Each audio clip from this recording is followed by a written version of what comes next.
Welcome to the City of Stories by Dr. Poonam Sinha.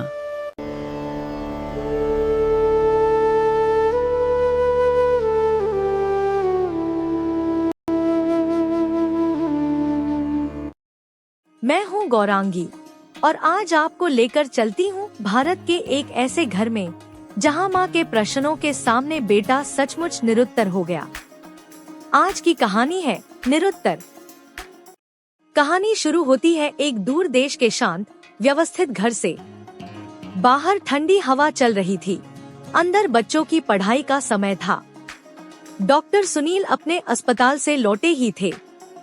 थकान चेहरे पर थी, पर आदत वही पुरानी, घर में अनुशासन चाहिए, हर चीज समय पर चाहिए। तभी उनकी नजर टीवी पर पड़ी। सुमी, कितनी बार कहा है कि बच्चों की पढ़ाई के समय टीवी नहीं चलेगा। ये घर है, कोई मेला नहीं। डैड, बस 2 मिनट। इंडिया का एक अवार्ड फंक्शन आ रहा है। एक बहुत बूढ़ी इंडियन लेडी को राष्ट्रपति जी सम्मान दे रहे हैं।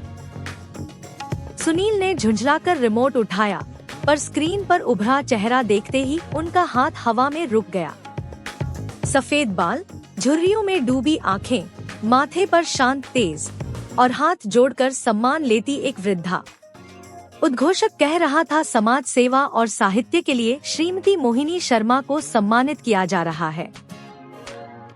माँ, यह मेरी माँ है। कमरे में अचानक सन्नाटा उतर आया। जिन बच्चों ने अपनी दादी को सिर्फ पुराने फोटो में देखा था, वे पिता के चेहरे को पढ़ने लगे। सुनील की आंखों में विश्वास और अपराध बोध एक साथ कांप रहे थे। वर्षों से जिसे वे खो चुकी समझ बैठे थे, वह आज पूरे देश के सामने सम्मान पा रही थी। टीवी की रोशनी से सुनील की स्मृतियां खुलने लगी। छोटे से भारतीय कस्बे का वह घर, जहां पिता की तनख्वाह महीने के आखिरी सप्ताह में हाफने लगती थी। माँ मोहिनी चावल नाप कर रखती, खर्च लिखती और बच्चों की कॉपी किताबों के लिए अपनी साड़ी तक टाल देती। मोहिनी, इस बार नई साड़ी मत लेना। सुनील की मेडिकल की किताबें बहुत महंगी हैं। मेरी साड़ी क्या करेगी जी? लड़का डॉक्टर बनेगा तो हमारा पूरा घर उजाला हो जाएगा।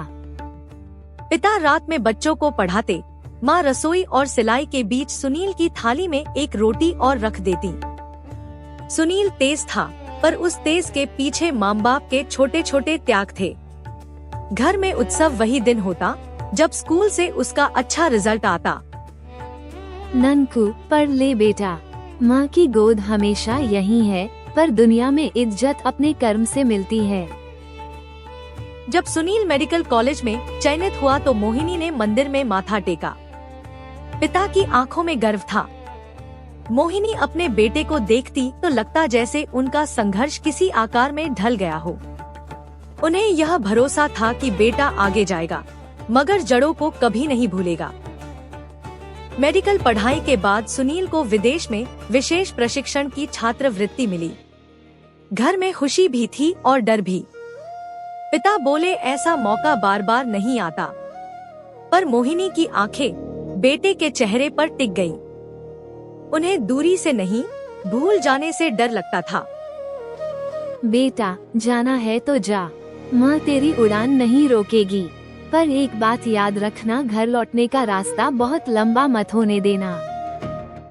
माँ, मैं जल्दी लौटूंगा। आप देखना, डिग्री लेकर यहीं बड़ा अस्पताल खोलूंगा। आपकी सेवा भी करूंगा और बाबूजी का नाम भी रोशन करूंगा। एयरपोर्ट पर पिता ने साहस दिखाया, मगर मोहिनी बेटे की शर्ट का कॉलर बार बार ठीक करती रही, जैसे हाथ हटते ही बेटा सचमुच दूर हो जाएगा। सुनील ने झुककर माँ के पैर छुए। माँ ने सिर पर हाथ रखा, पर आशीर्वाद के साथ एक लंबी चुप्पी भी दी। जगह बदल जाए तो बदल जाने से बचना ननकू, माँ का बेटा वही रहना। विदेश ने सुनील को अपने ढंग से गढ़ना शुरू कर दिया। अस्पताल, रिसर्च, नए लोग, नई भाषा, नई चमक। मेहनत रंग लाई। वह सफल डॉक्टर बन गया। उसके नाम के आगे पद जुड़ते गए, बैंक खाते में रकम बढ़ती गई, पर फोन कॉल की लंबाई घटती गई। शुरू में वह हर रविवार फोन करता। माँ विस्तार से पूछती, खाना खाया? ठंड लगती है? पूजा करता है। फिर धीरे धीरे फोन छोटे होने लगे। मोहिनी पूछती, बेटा कब आ रहा है? और सुनील हर बार कहता, बस माँ, अगले साल पक्का। अगला साल कब आएगा बेटा? तेरे बाबूजी दरवाजे की आहट पर आज भी बाहर देखने लगते हैं। माँ, अभी करियर का बहुत अहम समय है, आप समझती क्यों नहीं? मैं पैसे भेज रहा हूँ ना, आपको किसी चीज की कमी नहीं होगी।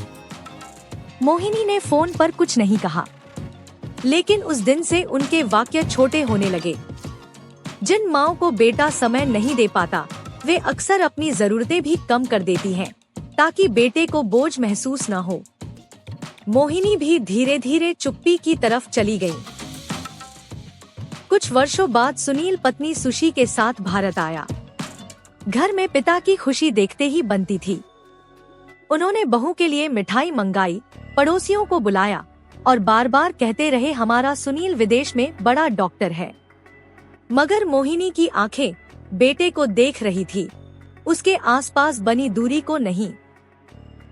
मम्मी जी, आप हमारे साथ चलिए ना, वहाँ आराम रहेगा, मेडिकल सुविधा भी अच्छी है।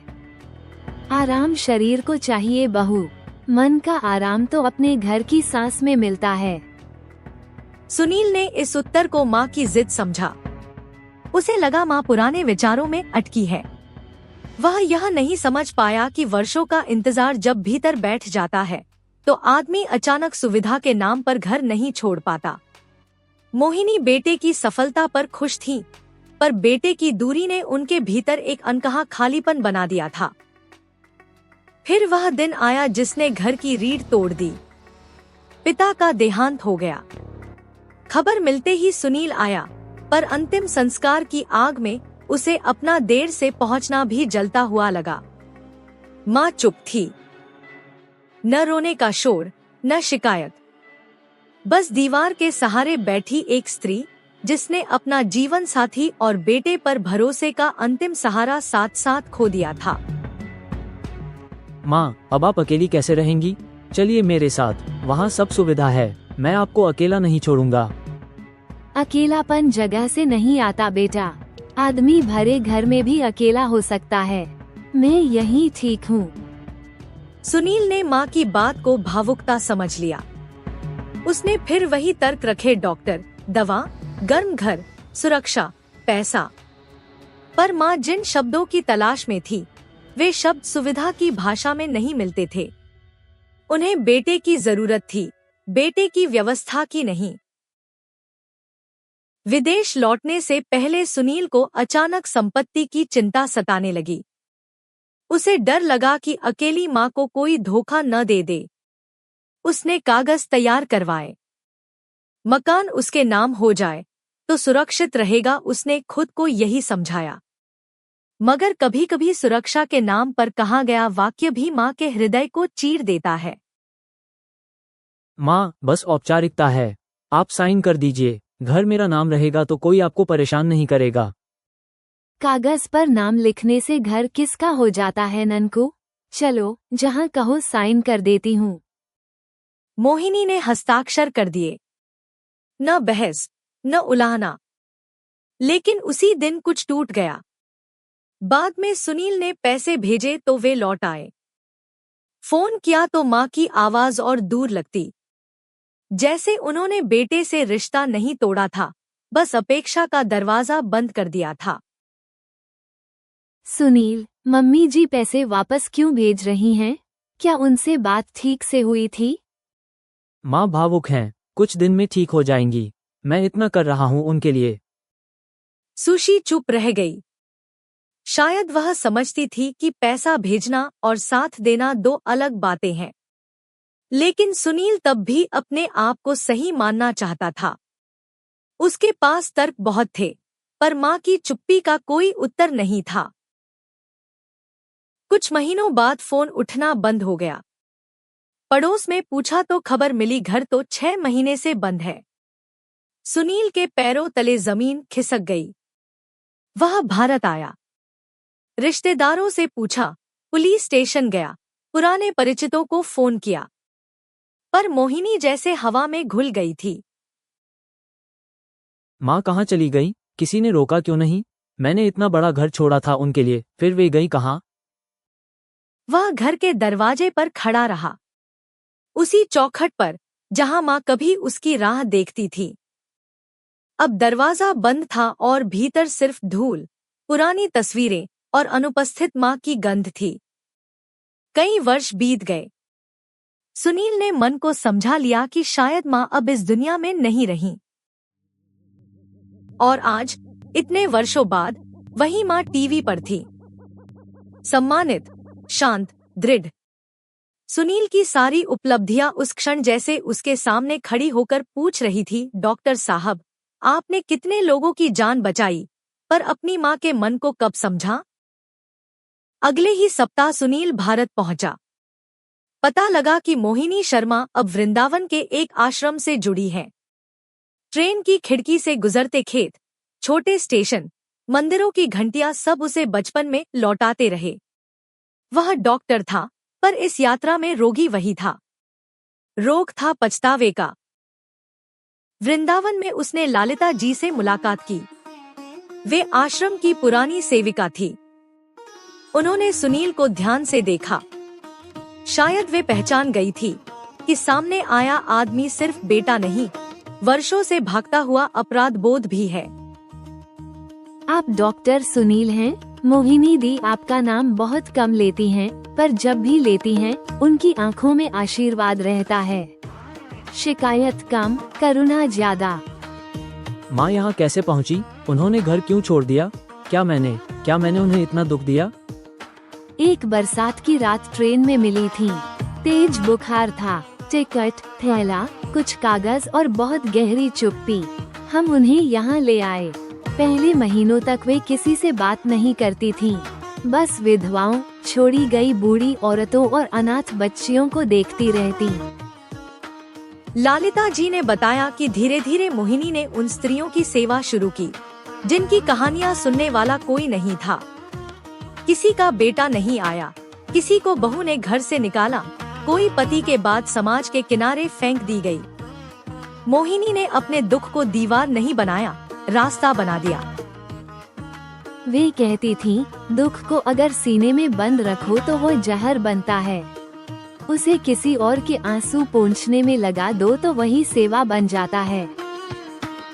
मोहिनी दी ने आश्रम की महिलाओं को पढ़ना सिखाया, सिलाई सिखाई, अस्पताल ले जाने की व्यवस्था की। फिर उन्होंने अपनी जीवन यात्रा पर एक उपन्यास लिखा। किताब चली। जो पैसा आया वह उन्होंने अपने नाम नहीं रखा, आश्रम की औरतों, बच्चियों और रोगियों के नाम कर दिया। लोग उन्हें मोहिनी दी कहने लगे। कोई उन्हें माँ कहता, कोई दीदी, कोई गुरु। जिन हाथों ने कभी बेटे की थाली में रोटी रखी थी, वही हाथ अब अनगिनत उपेक्षित जीवनों को सहारा दे रहे थे। सुनील यह सब सुनता रहा।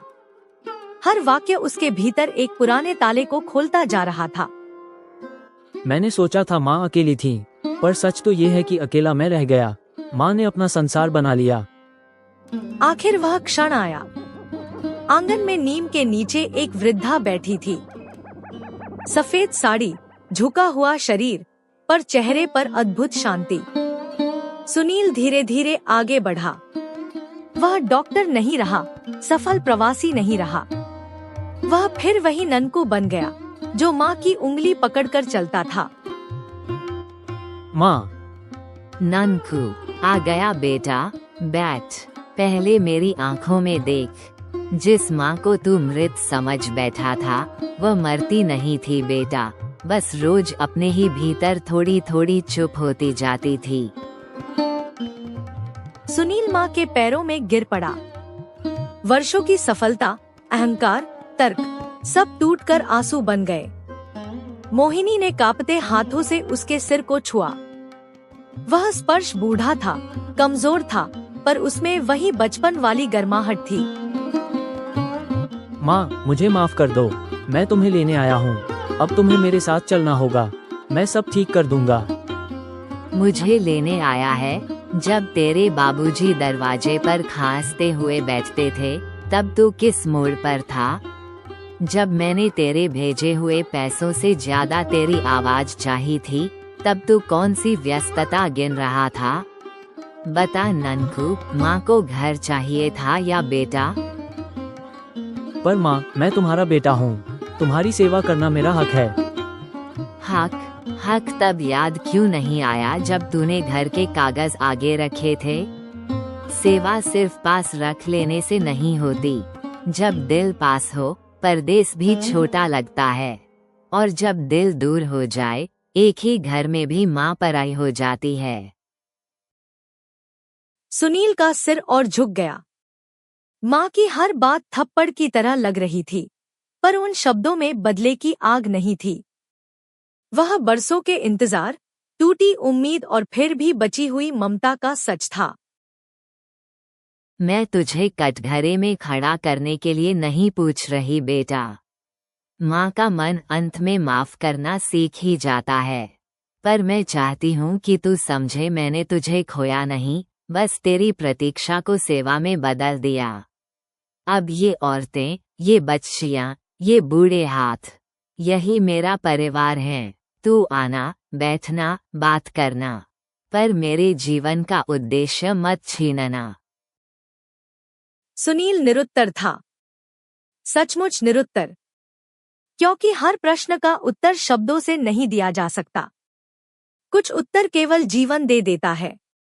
माँ ने उसे दंड नहीं दिया, उन्होंने बस इतना बता दिया कि माँ होना आत्मसमर्पण है, पर माँ का जीवन सिर्फ बेटे की प्रतीक्षा नहीं होता। यह कहानी हमें याद दिलाती है कि माता पिता को पैसे से अधिक समय चाहिए, सुविधा से अधिक अपनापन चाहिए, और फोन की औपचारिक आवाज से अधिक वह भरोसा चाहिए कि बेटा बेटी सचमुच साथ हैं। घर केवल संपत्ति के कागज पर नहीं बसता। घर उन आंखों में बसता है जो दरवाजे की आहट पर चमक उठती हैं। अगर आपके माता पिता आज भी आपके फोन का इंतजार करते हैं, तो उन्हें इंतजार मत कराइए। सफलता की ऊंचाई पर खड़े होकर पीछे देखना कठिन होता है, पर जिन कदमों ने आपको वहां तक पहुंचाया, वे अक्सर बूढ़े होकर भी दरवाजे पर खड़े रहते हैं।